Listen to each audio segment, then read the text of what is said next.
Shalom pemirsa, kita jumpa lagi dalam seri pembelajaran firman Tuhan dari buku pelajaran sekolah sahabat kita yang berjudul Buku Amsal. Sekali lagi kita akan belajar mengenai apa rencana Tuhan dalam kehidupan kita supaya kita lebih mengetahui setiap jalan-jalan Tuhan melalui nasihat-nasihatnya dari pelajaran buku Amsal ini. Seperti kita ketahui, pelajaran sepanjang satu minggu ini adalah kerendahan hati orang yang berhikmat, ya. Tuhan sangat mengharapkan agar setiap anak-anaknya mempunyai hikmat supaya mereka menjadi orang-orang yang rendah hati. Satu-satunya pelajaran melalui judul pada hari ini adalah kita dapat mengenal kerendahan hati melalui pengetahuan akan Tuhan. Ya, inilah judul pelajaran kita, pengetahuan Tuhan.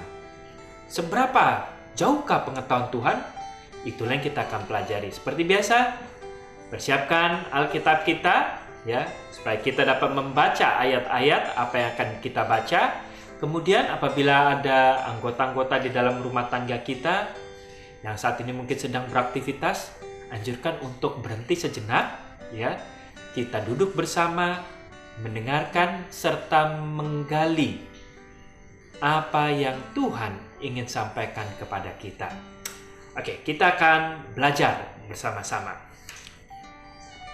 Kesombongan muncul pada mereka yang tidak mengenal Tuhan secara pribadi. Wah, baru saja dibuka suatu pernyataan yang menarik. Biasanya orang yang sombong adalah orang-orang yang tidak mengenal Tuhan secara pribadi. Sebaliknya, orang yang hidup dalam persekutuan dengan Tuhan akanlah rendah hati, karena ia terus-menerus berhubungan dengan Dia yang jauh lebih hebat daripada manusia ciptaannya. Ya, yang di sini dikatakan ada bukannya tidak beragama, tapi tidak mengenal Tuhan secara pribadi.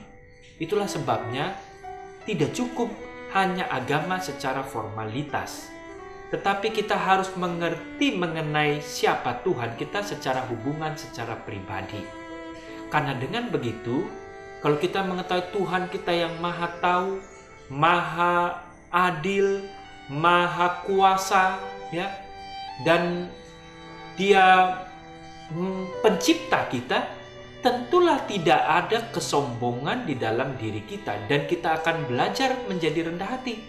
Karena Tuhan pencipta itu, Dia datang ke dalam dunia ini untuk memberikan contoh kepada manusia melalui Yesus, dan Dia sendiri pun memberikan contoh kehidupan yang sangat penuh dengan kerendahan hati. Ya.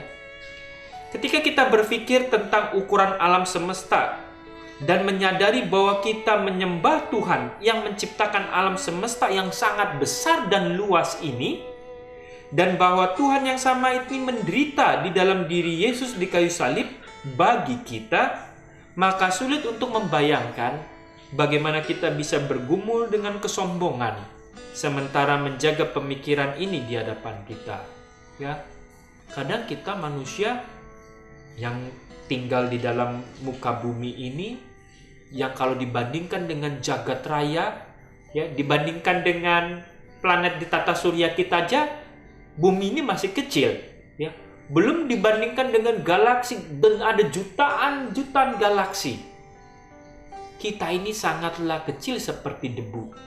Tapi seringkali manusia, ya, dia sangat menyombongkan dirinya hanya dengan sedikit materi yang dia miliki di dalam muka bumi ini. Dan itu pun juga tidak akan dibawa kemana-mana. Biarkanlah melalui pelajaran kita kembali mengintrospeksi diri. Yang mungkin seringkali kita menjadi sombong. Ya, tidak terluput juga saya juga sebagai manusia kadangkala mempunyai pemikiran-pemikiran seperti itu.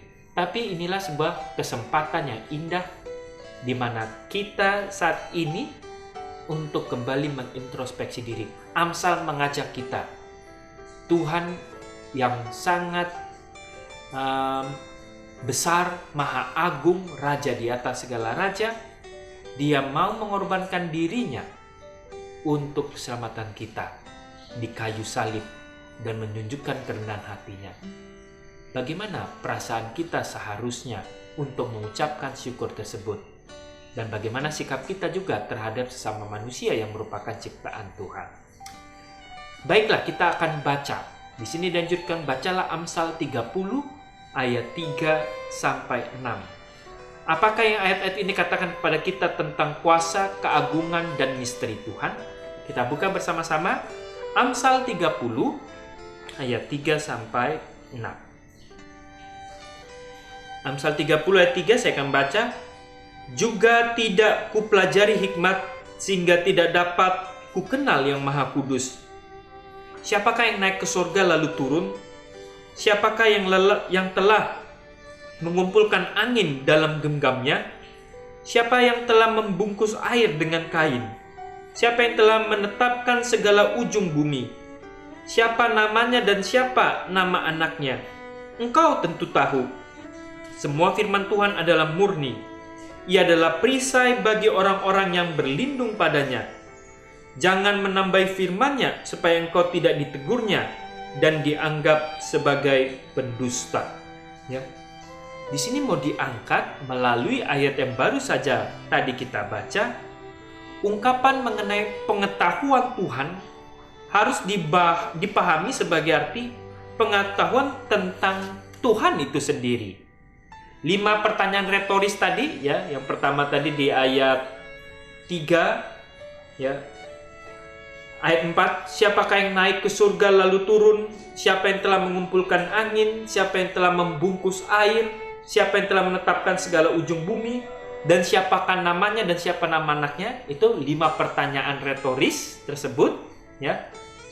Kemudian ditanyakan yang memaksa kita untuk menyadari betapa banyak tentang Tuhan yang kita benar-benar tidak mengerti. Jadi Amsal 30 ayat 4 tadi, Salomo ingin mengajak kepada kita sebenarnya banyak hal yang kita tidak mengerti ataupun terbatas pengetahuan kita tersebut. Itulah pertanyaan retoris yang sebenarnya nggak perlu dijawab, tapi diangkat melalui Amsal tadi untuk menyadarkan siapa kita ini. Bacalah pertanyaan-pertanyaan penting yang terdapat tadi di Amsal 30 ayat 4. Apakah tantangan yang mereka berikan sebenarnya kepada kita? Sebenarnya Tuhan itu adalah pencipta. Itulah yang ditujukan dengan 4 pertanyaan pertama.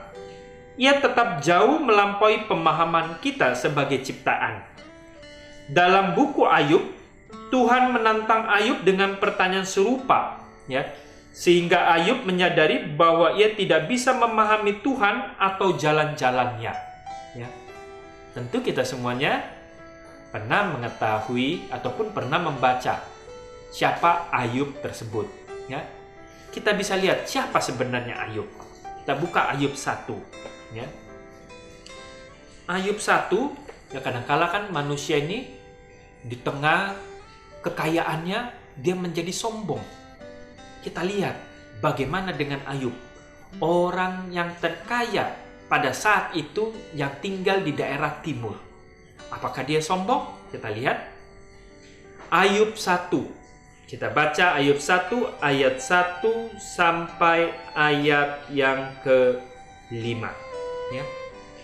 Yang pertama, Ayub 1 ayat 1, ada seorang laki-laki di tanah Uz bernama Ayub. Inilah Ayub. Orang itu saleh dan jujur. Ia takut akan Tuhan dan menjauhi kejahatan. Ya. Ia mendapatkan 7 anak laki-laki dan 3 anak perempuan. Ia memiliki 7.000 ekor kambing domba, 3.000 ekor unta, 500 pasang lembu, 500 keledai betina, dan budak-budak dalam jumlah yang sangat besar. Sehingga orang ini adalah yang terkaya dari semua orang yang berada di sebelah timur. Ya. Orang yang terkaya yang berada di sebelah timur. Anak-anaknya yang lelaki biasa mengadakan pesta di rumah mereka masing-masing menurut giliran, dan ketika saudara perempuan mereka diundang untuk makan dan minum bersama mereka. Setiap kali apabila hari-hari pesta telah berlalu, Ayub memanggil mereka keesokan harinya, pagi-pagi bangunlah Ayub, lalu mempersembahkan korban bakaran sebanyak jumlah mereka sekalian. Sebab pikirnya mungkin anak-anakku sudah berbuat dosa dan telah mengutuki Tuhan dalam hati. Demikianlah dilakukan Ayub senantiasa. Ya. Ayub adalah orang yang mungkin sukses secara dunia pemikirannya saat ini, tetapi dikatakan dia orang yang jujur, saleh, dan menjauhi kejahatan. Artinya, setiap usaha untuk yang dia peroleh dari jerih payahnya itu adalah hasil dengan jujur, dia melakukan dengan saleh dan setia, dan dia tidak melakukannya dengan melakukan kejahatan-kejahatan, karena dia selalu menjauhi kejahatan. Tetapi dia juga dikatakan adalah orang yang takut akan Tuhannya. Ya, bahkan katanya anak-anaknya pun kalau melakukan pesta, dia segera keesokan harinya memohon korban bakaran, membakar korban bakaran dan memohon ampun jikalau ada kesalahan-kesalahan dari anak-anak. Dia memberikan contoh teladan yang baik kepada anak-anaknya untuk selalu berjalan di dalam jalan Tuhan dan selalu memohon ampun atas setiap kesalahan-kesalahan yang ada jikalau mereka melakukannya sengaja ataupun tidak sengaja. Ya. Tetapi di sini mau diangkat Ayub saja, orang yang paling kaya di negeri timur pada saat itu, dia sangat rendah hati. Ya, itu yang tadi mau diangkat dalam Ayub 38 dan sampai Ayub 40 ayat 2. Ya, kita mungkin bisa membacanya ayat 40 ayat 1 sampai 2 ya, kita baca. Ayub 40 ayat 1 sampai 2. Maka dari dalam badai Tuhan menjawab Ayub, "Bersiaplah engkau sebagai laki-laki, aku akan menanyai engkau dan engkau memberitahu aku." Ya. Itulah sebenarnya di sini dikatakan Ayub menyadari bahwa ia tidak bisa memahami Tuhan dalam jalan-jalannya. Ya. Itulah dia Tuhan memberikan pertanyaan kepada Ayub. Dan banyak hal yang Ayub dengan kerendahan hatinya, dia menyadari di tengah kekayaannya banyak hal yang dia tidak mengerti daripada jalan-jalan Tuhan. Itulah sebabnya fakta bahwa Tuhan adalah pencipta dan bahwa kita tidak dapat sepenuhnya memahami Dia, yaitu Tuhan, memberi kita pelajaran penting tentang bagaimana kita harus menerima firman-Nya atau wahyu-Nya yang tertulis, yang para ahli selalu ragukan. Ya, banyak para ahli meragukan akan kebenaran atau wahyu daripada firman Tuhan ini. Siapakah kita yang pemahaman bahkan hal-hal yang paling sederhana di alam dalam gelap dan penuh misteri ini mau menantang firman Tuhan? Banyak hal di dalam bumi ini saja kita tidak pahami, kita mau meragukan akan kebenaran firman Tuhan. Bahkan bagian-bagian membingungkan atau mengganggu kita. Itulah sebabnya tetap pada kagungan dan misteri ciptaan itu sendiri. Apa yang hal ini nyatakan kepada kita tentang keagungan dan misteri Sang Pencipta. Mengapa keagungan dan misteri ini harus memberi kita ketenangan dan pengharapan? Adalah satu hal yang penuh dengan pengharapan kepada setiap anak-anak Tuhan. Dengan kita mempunyai kerendahan hati dan dengan kita menyadari banyak hal yang masih kita tidak bisa mengerti di dalam setiap kehidupan ini, tetapi kita harus memiliki sebuah pengharapan. Karena ada Tuhan yang maha mengetahui dan maha pengasih terhadap kita. Untuk itulah, sebagaimana judul kita, pengetahuan Tuhan yang sangat luar biasa tersebut, yang sangat tidak terjangkau dengan pemahaman manusia yang fana ini, mengajarkan kita sebagaimana Ayub, di tengah berkat-berkat yang Tuhan berikan, kita harus menjadi setiap umat-umatnya yang rendah hati, yang peduli terhadap sesama, dan tidak menyombongkan diri terhadap apa yang Tuhan telah titipkan kepada kita, tetapi malahan menggunakan setiap berkat-berkat tersebut menjadi saluran berkat kepada orang-orang yang membutuhkan di sekitar kita.